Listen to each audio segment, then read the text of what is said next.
저번 문명보 연재에서 40개의 소총병과 6개의 트레뷰체트로 중국을 침공했었죠. 괜히 시간 끌지 말고 짧게 말하겠습니다. 프랑스가 로슈를 와서 개털렸어요. 그래서 전 차라리 다시 시작하기로 했습니다. 보니까 시나리오 중에 1300AD라는 시나리오가 있더군요. 구글 검색을 해보니 한국인분이 만드신 듯한데 맵도 더 커지고 여러 요소들도 많이 바뀐 듯 했습니다. 속도도 제게 맞는 마라톤이더군요. 그래서 1300AD로 플레이하려 합니다. 문명은 한국은 절대 안 할 거고요. 우리가 사랑에 맞지 않는 영국으로 하겠습니다. 지도자 이름은 히틀러로 하기에는 좀 그렇군요. 영국이니까 오스왈드 모슬리도 좀 그렇군요. 현직 총리인 스타머로 하려다가 그냥 기본 네임으로 했습니다. 난이도는 왕자 정도로 하겠습니다. 적당히 긴장감이 있으면서 그리 신경 쓸 필요도 없는 난이도죠. 시작합시다.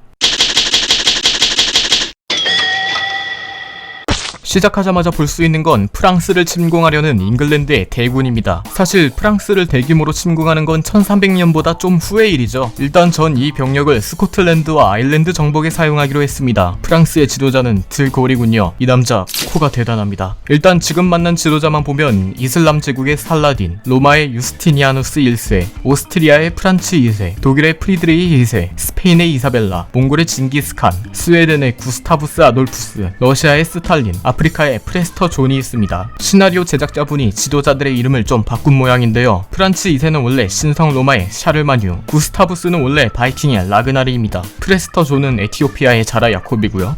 프랑스에서 역돌격을 해온 장군병들이 스코틀랜드 전사들을 상대하고 있습니다. 중세시대 장군병은 문명보의 핵심 유닛 중 하나인데요. 이 녀석들만 많이 뽑아놓아도 산업시대까지 방어는 문제없습니다. 여기서 잠깐 문명보의 전투 시스템을 설명하도록 하죠. 문명보가 후속작들보다 다소 어렵다고 평가받는 이유는 역시나 사각형 타일과 유닛 스택자일 겁니다. 이론상 타일 하나에 들어갈 수 있는 유닛이 수천만 개는 넘죠. 거기에 전투는 확률제로 이루어집니다. 그렇게 유닛의 질보다는 양이 더 중요한데요. 창병 수십 기가 지키고 있는 도시를 탱크 하나로 뚫을 수가 없는 구조니까요. 저번에 소총병으로 러쉬를 갔다가 고대시대 궁병을 못 이기는 걸 보고 뼈저리게 느꼈습니다. 기병만 뽑아서 러쉬를 했다가는 적 창병들에게 막히고 탱크만 뽑아서 러쉬를 했다가는 적 대전차병들에게 막히죠. 그러니 방어든 공격이든 전쟁을 하려면 상대 조합 봐가면서 저렴한 유닛들을 골고루 생산하도록 합시다. 아일랜드와 스코틀랜드를 공격하고 있습니다. 문명보에는 도시 HP가 없는 대신 도시 주둔 유닛에게 전투력 보너스를 주는 도시 방어력이 존재하는데요. 이 도시 방어력을 깎으려면 공성 유닛으로 포격을 하거나 공중 유닛으로 공습을 벌이는 수밖에 없습니다. 아니면 스파이를 보내서 도시 반란을 일으키는 방법이 있습니다. 반란 중인 도시는 방어력이 없어지거든요. 야만인 도시는 스파이의 면역이기에 전 공성 유닛으로 벽을 뚫을 수밖에 없었습니다. 아일랜드는 정복하는 데 성공했지만 에든버러는 주구장창 포격만 해대다가 도시 문화로 합병해버렸습니다. 포탄 아깝군요. 이번엔 내정 쪽을 들여다볼까요? 문명보에는 과학이나 문화를 주는 타일이 없습니다. 대신 커머스를 주는 타일이 있는데요. 이 커머스는 투자하는 방향에 따라 골드, 첩보, 문화, 과학 등 여러 수치로 변하게 됩니다. 런던 근처의 양목장에서 식량 5개와 커머스 2개를 생산하고 있군요. 여기 작업하는 시민을 빼봅시다. 과학 연구 속도가 느려지죠? 제가 커머스를 모두 과학에 투자하고 있기 때문입니다. 과학 투자를 제로로 해봅시다. 골드 생산이 늘어나죠? 이걸 첩보에 투자해보죠. 이러면 첩보 수치가 늘어납니다. 첩보 점수에 따라 다른 문명의 기술 연구부터 생산까지 여러 정보를 얻을 수 있죠. 다시 런던으로 가서 양목장의 시민을 빼봅시다. 첩보 점수가 바뀌죠? 문화의 투자에도 마찬가지입니다. 그러니까 커머스는 간단히 말해 식량과 생산력을 제외한 모든 것이라 볼 수 있겠습니다. 그리고 이 커머스를 늘려주는 시설이 오두막이죠. 처음에는 작은 오두막이지만 시간이 지나면 소도시로 성장합니다. 그러면 생산하는 커머스도 늘어나죠. 그래서 이 커머스에 보너스를 주는 특성은 사실상 과학과 문화, 첩보 등의 보너스를 주는 특성이라 할 수 있겠습니다. 지도자 특성 이야기는 다음 편에 합시다.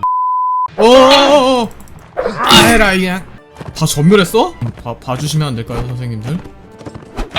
도망 못 가나?